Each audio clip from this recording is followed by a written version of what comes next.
I set up Cheetah Conservation Fund back in 1990 to find out more about how cheetahs could live on the landscape with the people on whose land they were living. The cheetah numbers are small. There's only about 10,000 cheetahs left in the world. And we've grown our population of cheetahs here in Namibia from about 2,000 to about 3,000. Our research in science base is to understand the ecology of the cheetah, understanding the habitat, understanding the prey base, which the cheetahs are needing. And all the work that we do has been pretty much volunteer-based. So we're a very small staff of people. We have a big mission.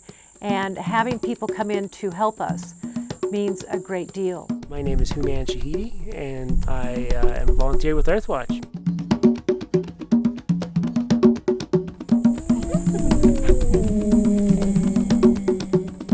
First, we run all the cheetahs, and then we throw the meat out of the cheetahs one by one.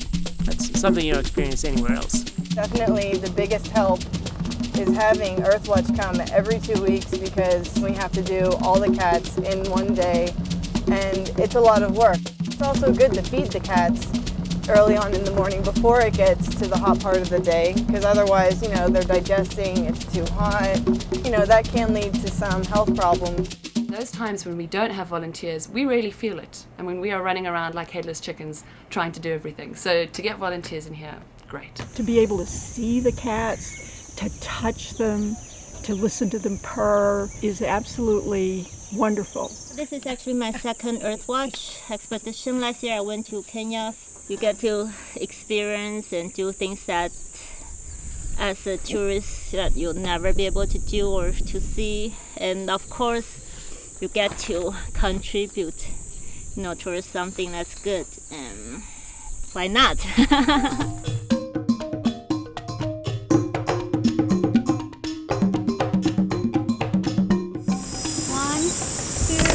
3. I just released a cheetah into the wild. It felt great. People who have never been to Africa before, who come here, I think, get a unique experience and often want to come back. I mean, we have had repeat offenders, if I can call them that, who keep coming back, and it's lovely, and they really become part of this family. Here you're on a safari every day because everything around you is wild animals, and yet you're involved in something that is ongoing instead of just passing through it. This is actually a game count, and we are trying to look at the numbers of animals that we have. We are counting, and we are making use of that information for making management, decisions. There's 2 warthogs running. No, those are the same ones. Okay. Yeah, that's the sub-adult one. Oh, I see. Yeah, there are 2. I'm looking at the one. Really, it's such a varied experience. We have a dog program, which is very, very important, where we place Anatolian livestock guarding dogs with farmers. We train farmers in livestock management technologies, techniques, simple techniques. We use livestock guarding dogs as a non-lethal predator control method, and constantly we're monitoring what's going on. They're helping us out a lot by helping plant shade trees, because in some of our pens there's a lot of bush, but not a lot of shade. It's for both the public and it's for the cats' benefit that they have that shade, because it does get extremely hot here in the summertime. There's a social side to it. You're all eating together, you're all interacting the whole time, and there's a real sort of camaraderie that builds up between volunteers and staff.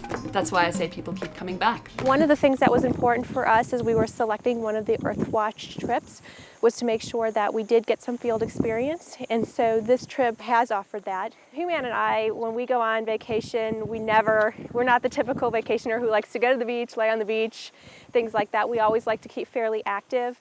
By the time they leave after 2 weeks, they're a trained group of people, and it's really hard to see them go.